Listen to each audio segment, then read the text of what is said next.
In our generation, we split Pakistan into two. Your generation should split it into four. Only then we can live in peace. That's what retired Major Army General G.D. Bakshi said during a speech at IIT Madras. But it's not that simple, General Saab. Have you really considered the consequences if this were to happen? First, massive bloodshed, civil war. But you may say, so what? Let them go after each other. But in a civil war that would divide the Pakistan army, who would control Pakistan's nuclear missiles?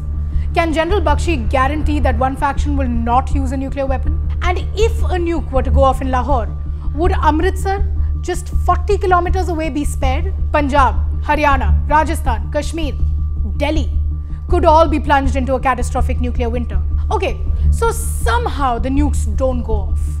What about the instability that goes with partition and civil strife? Millions of angry, unemployed youth in these 4 new countries, most still thinking of India as the enemy. And those who are not angry with us, millions of them are sure to cross over as refugees.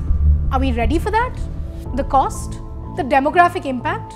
How's Assam or Bengal dealing with that after Bangladesh? And the nukes will not just disappear.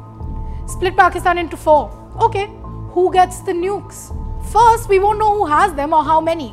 All we'll be sure of is that whichever bunch of generals has Pakistan's nukes are a bunch of generals angrier with India than ever before. Good luck with that. And will a 4-way split end cross-border terrorism? No. It may just end up being 4 countries supporting cross-border terrorism against India. Also, there's Afghanistan. On the Afghan border, there's the Taliban. Now, even ISIS. At the moment, they're Pakistan's problem. Do we want them to be at our borders? No. I think having Pakistan as a buffer is a good thing. And then, how about this? Our generation doesn't want war, even proxy war when it can be avoided.